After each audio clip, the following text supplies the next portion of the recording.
Contractor వచ్చి అన్న కొంచెం మన ఏరియాదేనన్నా నాకు ఇప్పించన్నా రోడ్డు అన్నాడు. ఆ కాంట్రాక్ట్ పని టీడీపీ వాళ్ళు లీడ్ చేస్తున్నారు. ఈవెన్ జనసేన ఎమ్మెల్యేల ఏరియాలో కూడా టీడీపీ వాళ్ళు చూస్తున్నారు. 100కి 90 కాంట్రాక్ట్. ఇతను ఇప్పించలేకపోతున్నాడు. వీళ్ళలో అసంతృప్తి లేకపోయింది. మీరందరూ అవన్నీ ఈ అధికారాన్ని కారణంగా వచ్చినాయి తప్పించి ఏం కాదు, మీరు అవన్నీ పట్టించుకోబాకండి.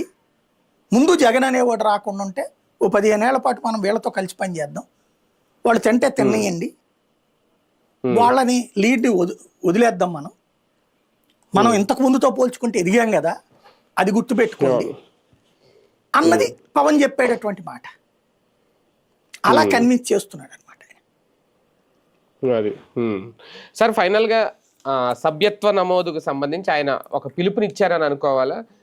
ఏదో జెండా పట్టుకు తిరిగేస్తే కాదు, అందరికీ సభ్యత్వం ఉండాలి అనే త్వరలో ఆ కార్యక్రమం అయితే మొదలవుతుంది. ఓ పక్క తెలుగుదేశం పార్టీ ఆ సభ్యత్వాల్లో రికార్డే సాధించింది. జనసేన పరిస్థితి ఎలా ఉండే అవకాశం? కిందసారి కూడా అయింది కదా, ఇచ్చారు కదా, 14.5 లక్షలు వచ్చినట్టున్నాయి. మేబీ ఇప్పుడు 20కి వస్తుందేమో. ఇప్పుడు వైసీపీ వాళ్ళకి టీడీపీకి ఓపెన్ లెక్క కనబడిపోయింది. టీడీపీకి ఇప్పుడు 45% ఓట్ బ్యాంక్, వైసీపీకి 40% ఓట్ బ్యాంక్. ఈ 45లో జనసేన ఉన్నాయి, బీజేపీ కూడా ఉన్నాయి.